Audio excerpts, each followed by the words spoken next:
Akhirnya mungkar nakir terus konfirmasi sama Allah, gimana ya Allah ini ngadepi. Sebetulnya yang diandalkan itu temannya, bukan dia. Wah, akhirnya sama Allah dibilang, ya Bu, ya sama seorang seperti itu Bu yang sopan. Terus semenjak itu mungkar nakir itu nggak selalu berpenampilan seperti itu, sangat. Jadi semoga itu konsisten sampai nanti. Jadi kamu kalau ingin nggak takut mungkar nakir, jadi wali. Karena syaratnya tadi hanya wali sing la khaufun alaihim walahum yahzanun lahumul busyra fil hayatid dunya.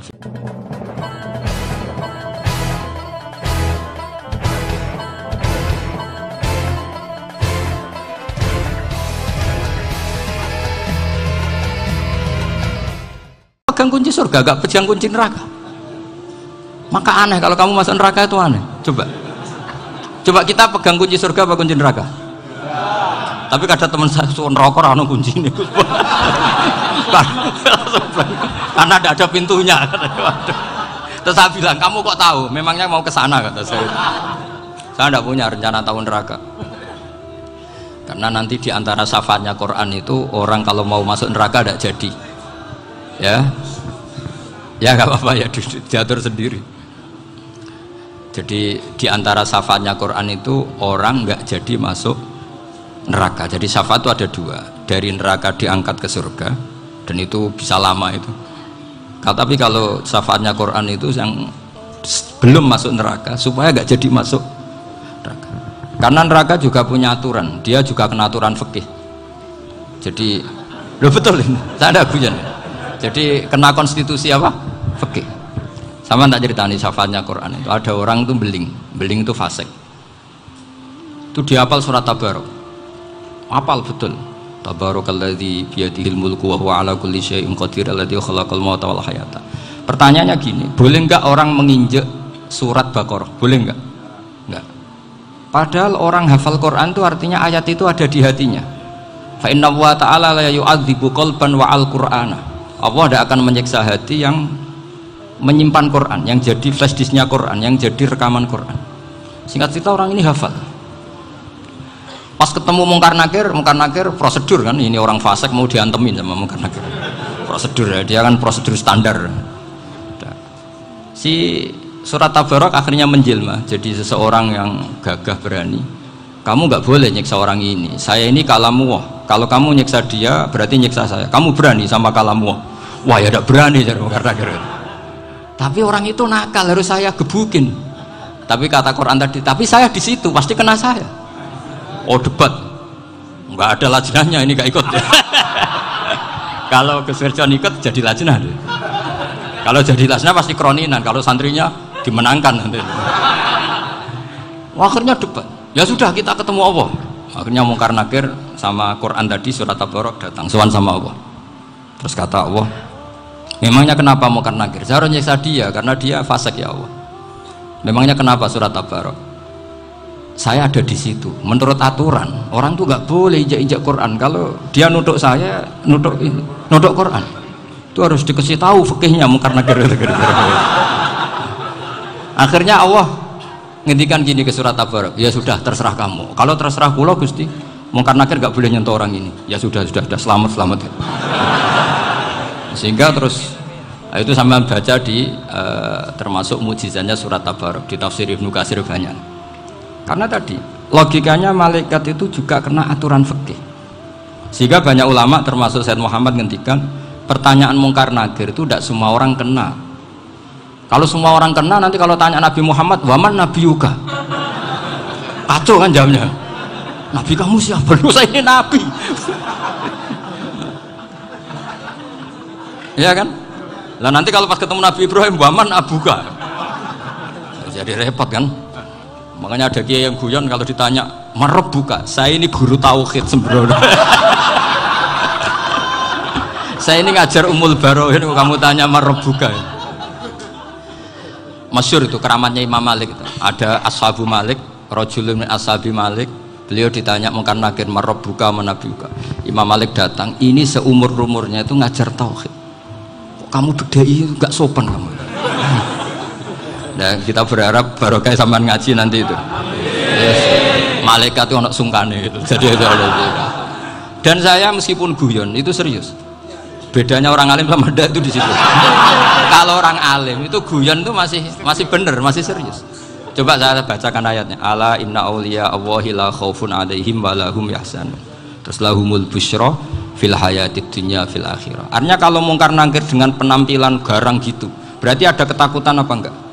Ada. Padahal ciri utama walinya Allah tidak ada ketakutan. Makanya itu termasuk dalilnya Sayyid Muhammad. Tidak semua orang alami seperti itu karena wali-wali itu la khaufun alaihim wa lahum yahzanun. Wah anak kiai temu karena kerja buat tidur wedek. Iku dresege ora kok pertanyaan itu nak konan santri piye. Lho isen wis kiai dihanjuti mungkar nakir. Malu gak kira-kira? Mesti plengani konan santri piye. Nak jawabannya gampang karena pernah ngajar tauhid. Makanya Sayyidina Ali ini ceritanya ada di kitab Nurul Dholam. Sama lihat di kitab Nurul Dholam karangannya Syekh Nawawi Banten. Itu Sayyidina Ali itu ya, andekan orang biasa mungkin ya agak-agak hasut, tapi ini wali gak boleh kamu katakan hasut. Dia itu mangkal sama Umar. Orang kok setiap orang pernah dibentak. Apa dia berani bentak mungkar nakir? Penasaran dia. Bagaimana perangnya Umar itu berlanjut enggak gitu kira-kira. Akhirnya minta, ya Allah saya minta kasyaf. Ya karena yang minta Sayyidina Ali karena mau wajah dituruti sama kasyaf. Dilihat Sayyidina Umar pas meninggal itu. Jadi hasud itu ya kadang penting asal baik. Loh betul bahasa Kanjeng Nabi kadang la hasada illa fisnaten. Itu Nabi bahasakan ya hasad. Gus Verson saja yang nafsirkan ghobtoh itu kan gaya-gayanan sebagai ulama. Aslinya Nabi ngendikan itu la hasada illa fisnaten. Ulama yang ganti itu namanya ghobtoh. Wong Nabi sendiri nyebut hasad kok kamu tafsiri ghobtoh. Ya hasad ya hasad. Udah nggak usah ditawil-tawil pokoknya gitu. Kalau sama nggak percaya nggak apa-apa. Kok gitu aja kok repot. Karena sama nggak percaya kemungkinannya dua. Satu nggak ngerti. Dua sama-sama alim kan dari awal kalau sama-sama alim kan laisa li alimin ayuqallida aliman akhor. Kita nggak perlu saling mengikuti. Ngapain hasud? Biasa aja. Akhirnya Sayyidina Ali kasar. Pas Umar bangun, setelah mati kan bangun, setelah meninggal bangun. Mungkar nakir datang dengan perang yang sangat garang. Itu digambarkan Sayyidina Ali matanya itu kal kidril ghali. Kayak apa? Kendil yang apa? Menganga. Wah seru. Sayyidina Ali senang, paling takut ini Umar. Senangnya bukan main, wah ini mesti takut Umar. Biasa. Ternyata enggak, Umar malah bangkit. Woi, mungkar nakir. Kamu tahu menghadapi siapa? Itu betul. Kamu itu menghadapi temannya ahabbal khalqi ilallah. Yang diandalkan temannya bukan dia. Kamu tahu yang kamu hadapi, saya ini teman kekasihnya Allah. Jadi boleh kamu mengandalkan Mbak Virjon. Tapi nanti resikonya mungkar nakir tanya, itu Virjon siapa? Wah itu masalah kan. Makanya syaratnya wali itu harus ma'rufun fis sama. Di langit sudah populer. Makanya dulu ada orang yang saking seninya Abdul Qadir ditanya apa saja jamnya Abdul Qadir Al-Jilani itu aman karena beliau populer. Makanya program kita harus populer dulu di langit. Nah, itu nanti kalau dicatut oleh santri-santri nggak apa-apa. Kalau nggak populer nanti ditanya, itu siapa? Masalah ya. Umar itu yang dibanggakan itu, kamu tahu saya siapa? Ya enggak tahu. Saya ini temannya kekasihnya Allah. Temannya Muhammad. Iya Muhammad Rasul. Wah mikir waduh. Repot. Loh di dunia aja gitu kan temannya presiden, temannya panglima, apalagi ini temannya Sayyidul Awalin wal Akhirin. Di dunia aja bilang temannya presiden, menteri orang sudah takut, apalagi ini temannya Sayyidul Awalin. Hanya mungkar nakir terus konfirmasi sama Allah, gimana ya Allah ini ngadepi. Sebetulnya yang diandalkan itu temannya, bukan dia. Wah, akhirnya sama Allah dibilang, ya bu, ya sama seorang seperti itu bu yang sopan. Terus semenjak itu mungkar nakir itu nggak selalu berpenampilan seperti itu sangat. Jadi semoga itu konsisten sampai nanti. Jadi kamu kalau ingin nggak takut mungkar nakir jadi wali dulu. Karena syaratnya tadi hanya wali sing la khaufun alaihim wa lahum yahzanun lahumul busyra fil hayatid dunya fil akhirah. Jadi orang itu kalau ngaji itu harus khatam. Jangan semuanya kena pertanyaan. Nanti kalau semuanya kena pertanyaan nanti repot. Kalau Nabi Muhammad ditanya waman Nabi Yuga, Nabimu siapa? Lu kan terus jadi aneh. Jadi makanya ngendikane Sayyid Muhammad semua ulama lah, nggak ada am kecuali ditaksis, kecuali sifatnya Allah. Misalnya bikulli syai'in alim, ya benar-benar bikulli syai'in.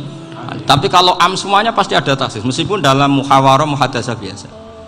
Misalnya contoh gampang, istri kamu baru seneng kamu, mas nak pengen apa-apa itu lapor aku, gak apa-apa mas, mesti aku seneng sama lapor. Iku dia aku pengen wayo, langsung jadi apa wae, mesti apa wae, maksudnya kecuali itu. Gitu.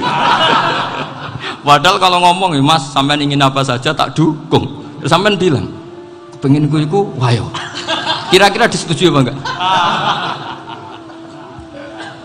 Sama seperti kita kalau punya teman akrab, wes nang omahku gak apa-apa, anggap aja omahmu dewe, terus mlebu-mlebu kamar.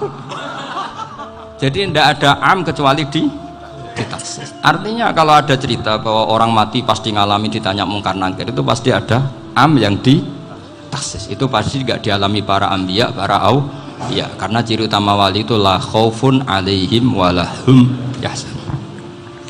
Kemudian saya yang mau cerita ya, supaya sampean bisa menghadapi dunia global ini, tak bawa tafsir Munir termasuk tadi.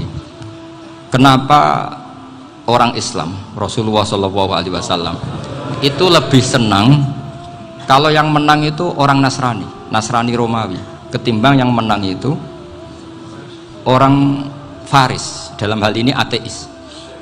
Karena orang ateis itu lebih ngeri. Sebetulnya beberapa penemuan sains, terutama di ilmu medis, itu orang Amerika, kayak cloning. Tapi orang Amerika itu masih dilarang oleh gereja untuk mengaplikasi, karena nanti bayi cloning itu dipakai suku cadang. Di Amerika masih ditentang oleh fatwa-fatwa agama, baik Islam maupun Kristen. Tapi di Cina itu dipraktekkan, karena nggak ada halangan agama. Di Cina itu biasa ada kondom diolah lagi jadi alat-alat aksesoris. Di Amerika tidak ada, karena masih ada agama, masih ada larangan. Sehingga orang Islam itu lebih takut kalau yang menang itu Persia, karena terus cara berpikir ternyata Tuhan itu tidak ada, langit nggak ada perannya. Jadi ketika yang menang Nasrani masih berpikir itu pertolongan Tuhan, meskipun mungkin cara mengatakan Tuhan beda dengan kita. Tapi ada satu kesamaan bahwa kekuatan samawi itu ada. Jadi disebut hulibatir rum fi adnal ardi wa hum min ba'di ghalabihim saghlibun. Di sini diterangkan oleh Syekh Nawawi supaya kamu tidak salah paham. Sebetulnya kamu katakan misalnya wah itu paham liberal, sebenarnya saya tidak tersiksa. Cuma takut yang mengatakan seperti itu cek goblokir atau ngaji gitu. Itu aja masalah saya.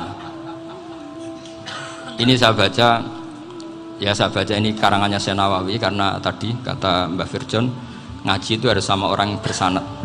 Saya ini kalah sama beliau itu berkali-kali. Secara nasab saya harus manggil mbah, secara silsilah ilmu saya juga kalah lagi. Saya sering disewani sama cucu-cucu Syekhona Khalil. Kiai Siddiq itu termasuk murid dekat beliau, Syekhona Khalil. Kalau itu berarti kan Gus Firjon, Ahmad, terus Mbah Siddiq. Mbah Siddiq ngaji Syekhona Khalil. Syekhona Khalil itu pernah ngaji langsung sama Sayyid Zaini Tahlan. Berarti beliau dari Sayyid Zaini Tahlan itu baru generasi kelima. Sementara saya itu sudah ke-7 atau ke-6. Saya, Mbah Mun, Mbah Karim misalnya, Mbah Hashim, Mbah Mahfud Termas, Sayyid Abi Bakar Sato yang ngarangnya Anatul Tolibin, baru Sayyid Zaini Tahlan. Berarti saya ke-7, kalah lagi. Tapi untuk jadi wali biasanya cepat saya. Karena syaratnya jadi mbah itu ngalah demi putu. Jadi kalau beliau ngotot, saya dulu Gusti, saya mbahnya, wah itu mbah yang nggak baik. Pasti jatahnya dikasihkan apa? Cucunya dulu.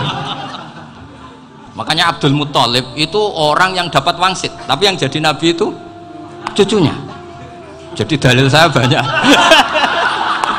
Sebenarnya Abdul Muthalib itu sudah sering dapat wangsit, karena saya bahasakan wahyu, Nabi yang protes, enggak nabi kok dapat wahyu. Tapi sebetulnya Abdul Muthalib itu masyhur itu.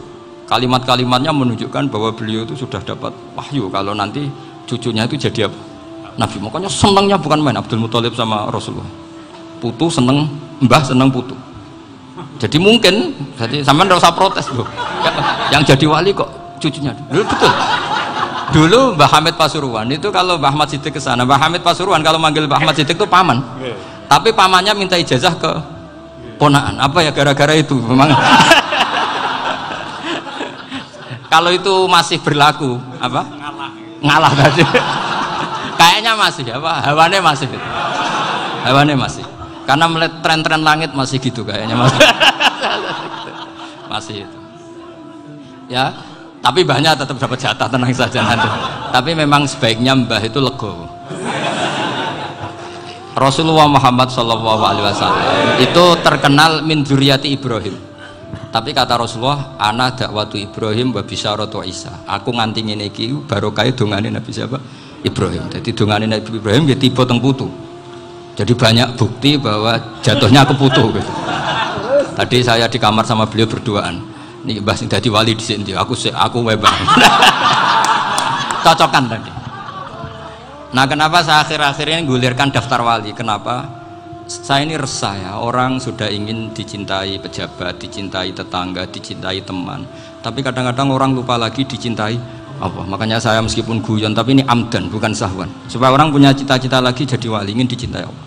Kita ini terlalu lama ingin dicintai makhluk, dicintai makhluk. Mbok ya naik kelas sedikit. Ingin dicintai Allah Subhanahu wa Ta'ala. Meskipun saya guyon, tapi tadi guyon saya tuh lebih serius ketimbang serius Anda. Karena tak pikir. Saya tuh kalau pergi itu seneng ngebis, bukan karena saya tidak punya mobil, tapi saya sering mau butuh itu supaya nggak diganggu.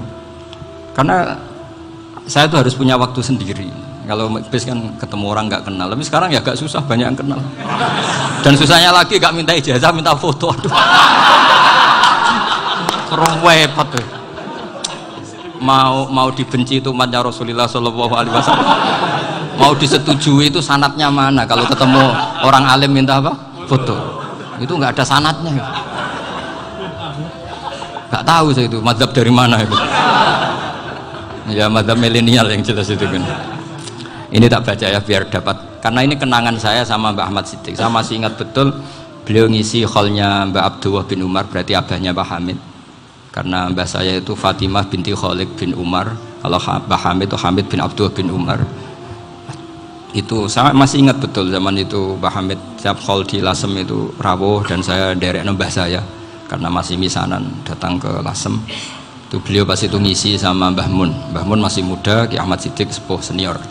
Itu beliau cerita bahwa dulu ketika Indonesia dijajah Jepang itu para kiai mimpi dibacakan ayat Ghulibatir Rum fi adnal ardi wa hum min ba'di ghalabihim.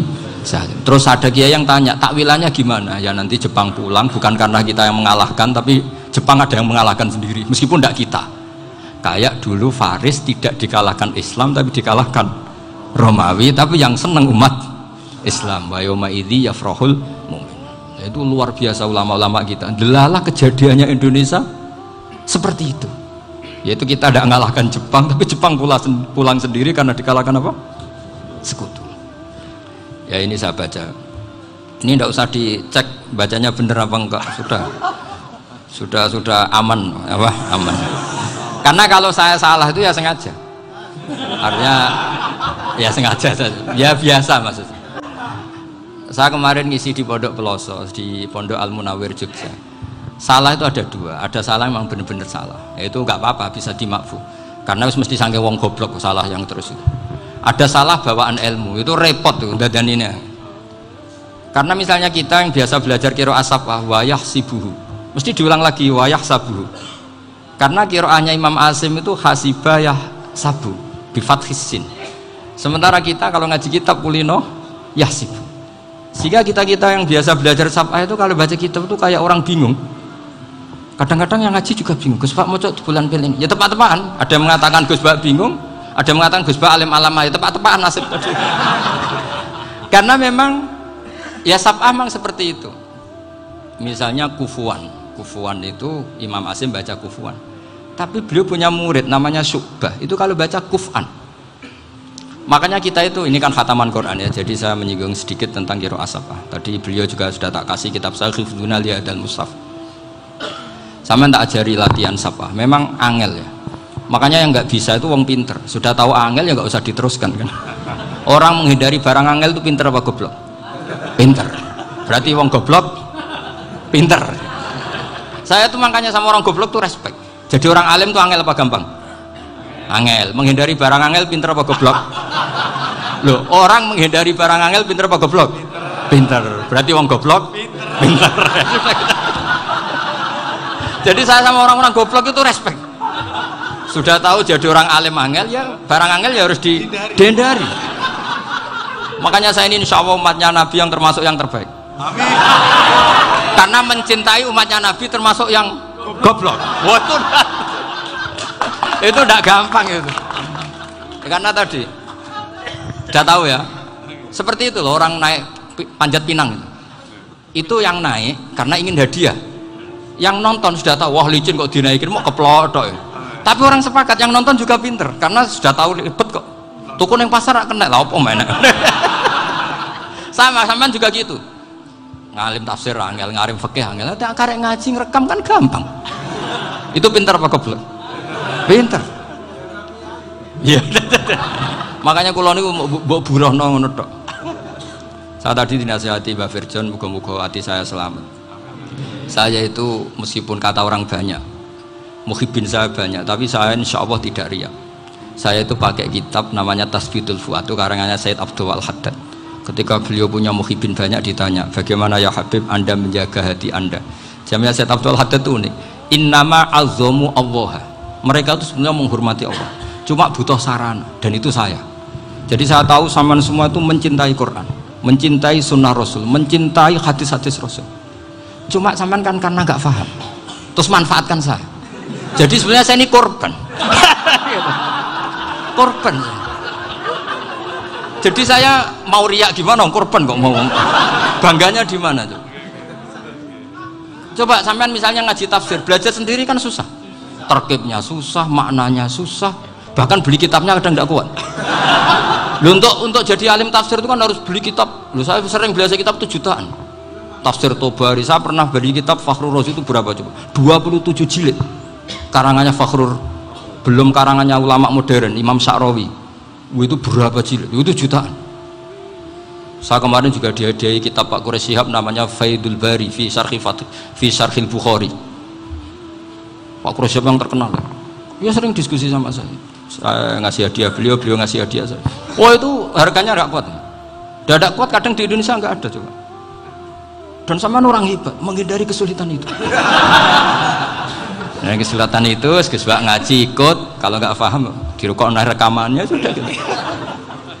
Pinter mana sampean sama saya? Pinter sampean kan? Bikin sosis susah, beli aja kok repot kan. Nah, makanya nggak boleh orang bilang, wah aku goblok reso tafsir, aku wong pinter. Makanya nanti kalau saya ketemu Nabi tidak termasuk orang yang mentahkir orang Islam. Kafabil mari isman ayah kira akhahul muslim. Jadi cukup orang itu dosa kalau menyepelekan orang Islam, termasuk darani sampean goblok itu dosa. Caranya nggak darani goblok ya tadi di logika tadi. Alim itu angel, gendari angel itu pinter, berarti wong bodoh pinter ya sudah gitu. Tapi tetap bodoh. Tapi ini satu cara untuk saya respect gitu. Coba orang yang ngaji tafsir saya banyak, mungkin ribuan. Itu sebetulnya mencintai Quran.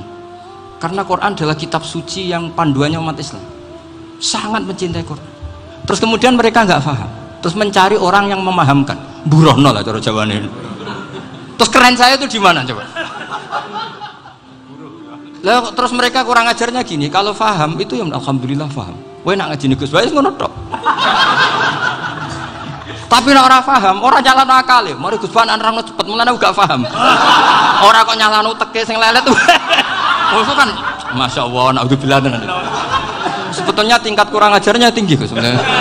Jadi kalau nggak paham itu kadang nggak nyalahno uteke. Kayak mau misalnya, mau mari mikir aja jelas. Padahal misalnya jelas orang mesti paham, bodoh. Paham ya?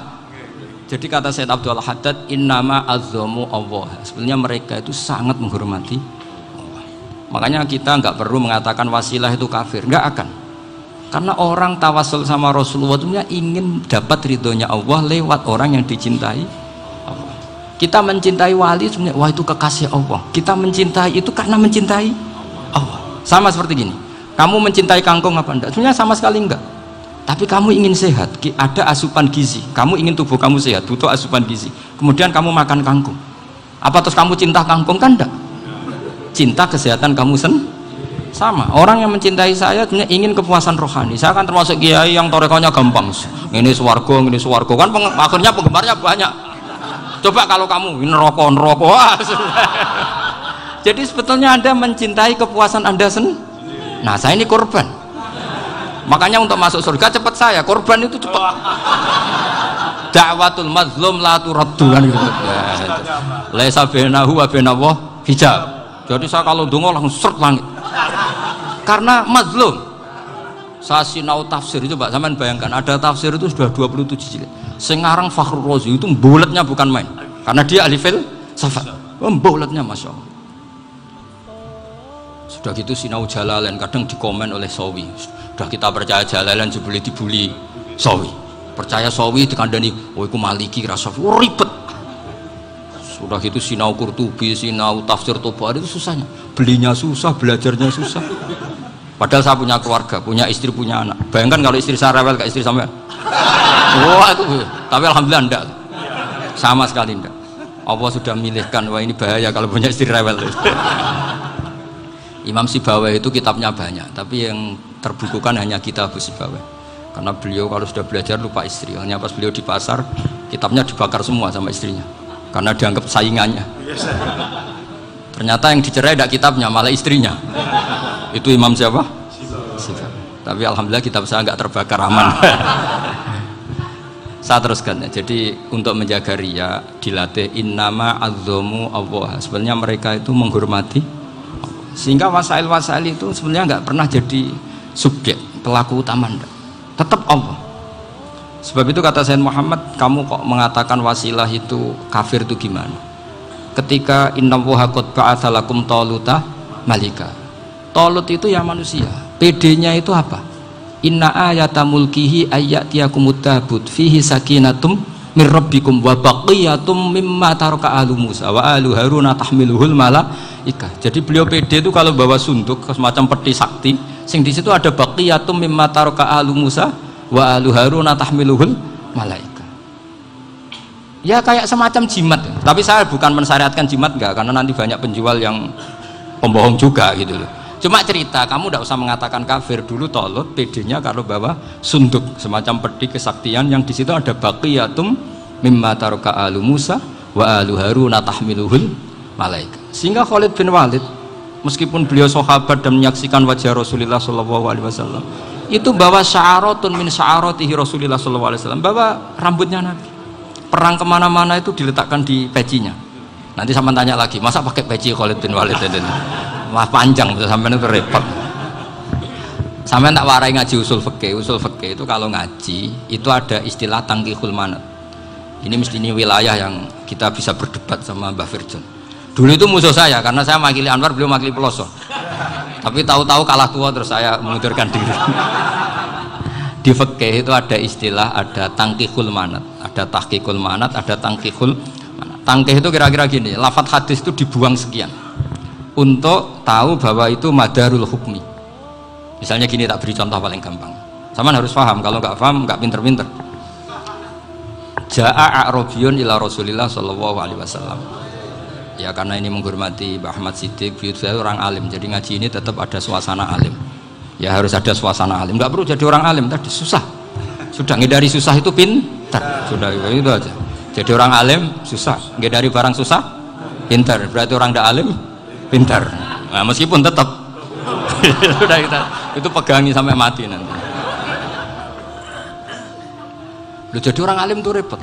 Itu kata Imam Ghazali, kalau orang alim kalau masuk surga itu sama Allah nggak boleh. Kif, kamu nggak boleh langsung masuk surga.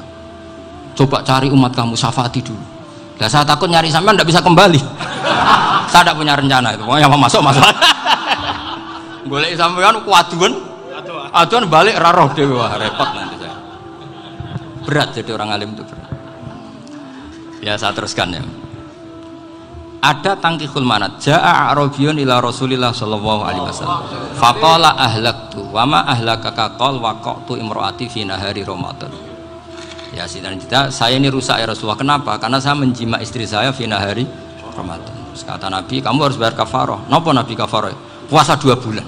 Wong baru 1 hari aja terjadi gitu kok disuruh puasa 2 bulan. Ya tidak kuat ya Rasulullah.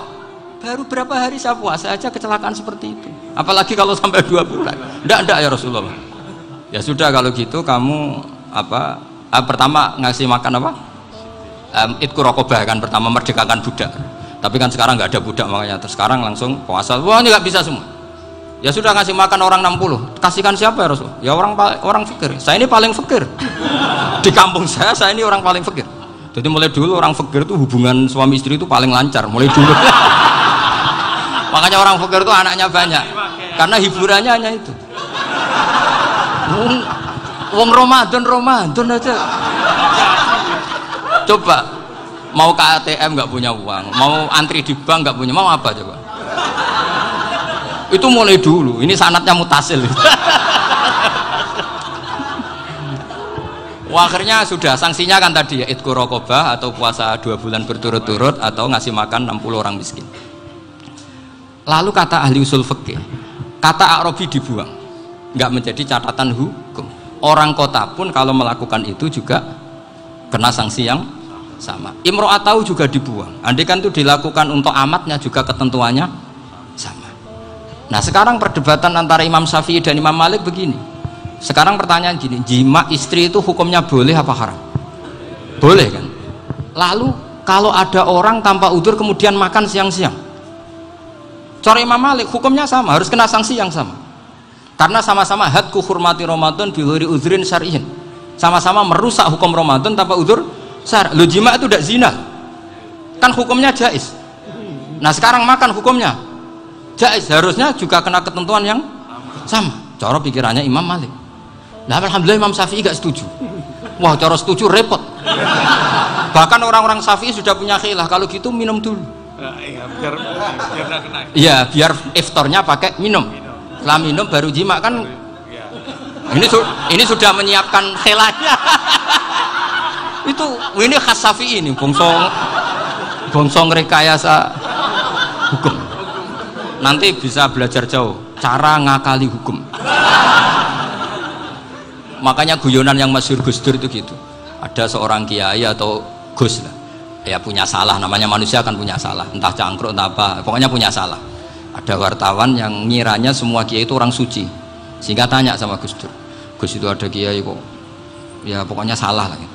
Tapi jangan bayangkan dosa besar, enggak, kecil-kecil aja. Itu gimana itu, padahal kiai kan orang suci. Jawabnya Gus Dur lucu, ya justru yang boleh salah itu para kiai, kalau kamu nggak boleh. Loh, kok bisa Gus? Karena mereka tahu caranya tobat. Repot. Kalau kamu nggak tahu caranya, sama pelanggaran hukum itu ya harus pakar-pakar hukum. Itu yang tahu caranya rekayasa. Kalau kamu ya kena pasal kan ya.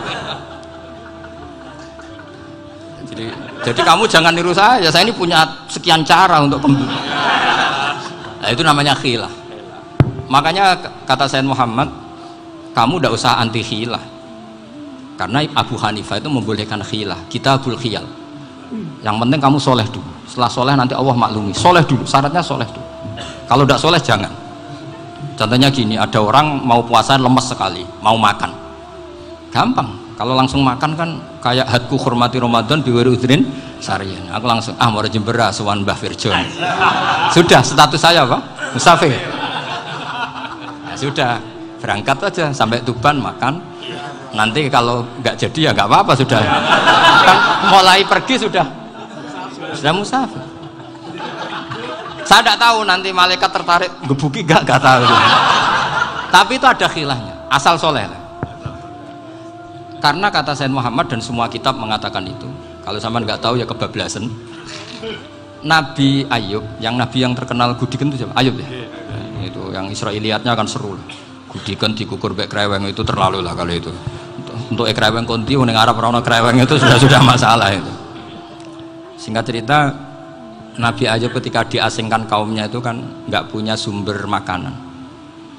Lah orang lelaki itu mulai dulu egois. Istrinya Nabi Ayub itu cantik sekali, udah cantik, rambutnya bagus. Makanya kamu nggak usah tanya kenapa istrinya kayak banyak yang cantik. Ya, warasatul anbiya, nggak boleh gitu. Kalau nggak cantik ya warasatul anbiya dari segi balak.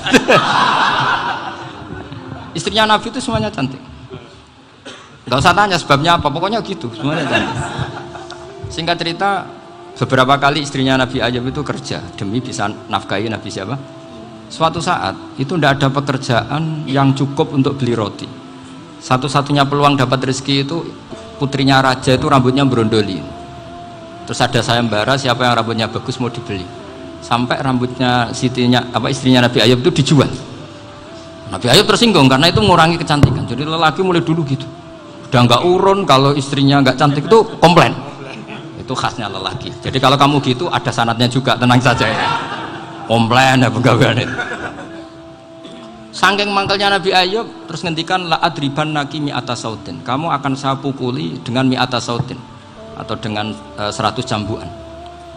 Atau mi'ata dikhtin atau mi'ata apalah sesuai konteks zaman itu. Engko namun pecut tuku kondi kok ribet lagi.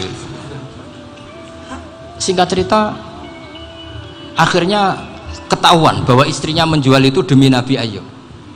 Allah nggak ridho kalau kekasihnya yaitu istrinya Nabi Ayub wis perjuangan kayak gitu malah kena hukuman. Tapi Allah juga nggak ingin kekasihnya yang bernama Ayub melanggar sumpah. Padahal beliau sudah sumpah, wallahi demi Allah nanti tak pukul dengan 100 kali. 100 kali dengan lidi lah misalnya, contoh yang gampang tuh lidi. Akhirnya sama Allah dikasih satu solusi. Wa khud biyadika dikhtan fadrib bihi wala tahnas. Ya sudah, lidi itu ikat jumlahnya 100. Terus pukul sekali saja, anggap saja sudah 100. Iku pangeran sing wari ngakali ngono iku pangeran. Tapi syaratnya soleh, syaratnya soleh. Jadi kalau kamu anti khilaf berarti anti ajarannya Allah di ayat itu. Wa khud biyadika dikhtan fadrib bihi wala tahnas. Itu dulu ada, ini cerita di Ithaf, ini cerita terakhir, ini sudah, sama jangan nama sudah. Terus pengumuman tadi, yang nggak pernah sepuh ngutang saya itu haram tadi. Karena tadi saya punya kewajiban di rumah yang bisa menggugurkan ya kewajiban yang lebih besar. Lebih besar itu ya tadi, bisa pernah guru, pernah sepuh, yang jelas nggak umur. Umur sampean menang kabeh itu, tua serepot itu. Ada raja itu ganteng kaya, senengannya nikah perawan cantik. Itu semua kampung mesti kenal. Mungkin digilir atau gimana pokoknya. Suatu saat ada pemuda suka sama perempuan yang di kampungnya, cantik sekali. Kemudian pemuda ini ternyata pekerja di kerajaan itu. Tiap hari ditanya, oh itu yang di kampung yang cantik siapa? Mau saya nikahin gini. Wah bahaya, ini saingannya raja. Jadi yang dibidik pemuda tadi itu saingannya. Si raja ini orang yang namanya raja kan gengsinya tinggi. Kaifatang kihuha wa qad ra'aitu qad qabbalaha rajulun. Kok mbok nikah piye? Saya tuh pernah melihat dicium lelaki. Wah, gak mau. Gak gelem wis kadung ditambung lan waqat qabbalaha rajulun. Saya pernah melihat sendiri qabbalaha rajulun, dicium oleh lelaki. Wah, sudah gak minat raja langsung gak keren. Suatu saat pemuda tadi nikahi perempuan itu. Rajanya marah-marah, kamu lelaki gak punya harga diri gini. Gak punya selera, gak punya harga diri, sudah pernah dicium orang kok tetap dinikah. Bilang ke raja, takrif manir rojul, lelaki itu siapa? Abuha. Kamu tahu lelaki itu siapa? Sopo? Abuha, bapaknya. Saya kan hanya bilang rojulun, pernah dicium lelaki. Lah pikirannya raja lelaki kue-kue yang ini. Tapi butuhnya canom mau rojo ben gak sido itu aja tuh. Baru kayak digulirkan gitu, wakot kebalah rojulun. Wah nggak mau. Setelah itu suatu saat pegawainya tadi nih kayak perempuan. Kamu nggak punya harga diri gini. Kamu tahu mandir rojul apa abuha? Wah nak ngono aku gak poho-poho. Lah monggo sakniki wis bojo kula. Ora trimo wis diambung wis macam-macam. Lah itu namanya khilah. Apa? Khilah. Kalau di Balawa disebut tauriyah atau apa. Tapi saya tidak ngajari sampean seperti itu. Sudah pinter sebelum saya ajarin. Bangsa ngakali kan sudah pinter. Ya ini terakhir tak baca Arabnya saja nanti. Bismillahirrahmanirrahim. Biar dapat barokahnya Syekh Nawawi juga barokahnya guru-guru. Bismillahirrahmanirrahim. Wasababu nuzuli hadil ayati annahu kana baina farisa war rumi qitalun wa kanal musyrikuna yawadduna antaghliba farisu ar-ruma li anna farisa kanu majusiyan ummiyin wal muslimuna yawadduna ghalabatar rum ala faris liqaunihim ahla kitabin Jadi zaman dulu orang Islam lebih seneng kalau yang menang itu orang Nasrani. Kalau bandingannya ateis, karena bagaimanapun percaya kekuatan langit. Sementara orang ateis sama sekali tidak percaya kekuatan. Apapun bedanya kita dengan Nasrani itu ada kesamaan, yaitu percaya adanya kekuatan langit. Sehingga ketika orang Romawi kalah itu orang Islam ikut susah. Paham ya? Makanya ini tak baca biar sampean nggak macam-macam pikirannya. Fab'atha Kisra saat terusnya, ya pokoknya seperti itu. Akhirnya Rasulullah SAW berdoa lebih seneng yang menang itu Rom karena ahli kitab. Artinya apa? Kemenangan ahli kitab adalah kemenangan makhluk atau hamba Allah yang mentautkan kekuatan kita di bumi dengan kekuatan langit. Makanya saya berharap selain kita ikhtiar medis, kita harus memperbanyak istighfar. Bagaimanapun semua itu dari Allah Subhanahu wa ta'ala. Kita menghormati negara dengan ikhtiarnya, tapi saya mohon sekali kita juga istighfar, karena semua itu juga ditentukan oleh Allah, oleh langit. Ya, saya kira demikian. Assalamualaikum warahmatullahi wabarakatuh.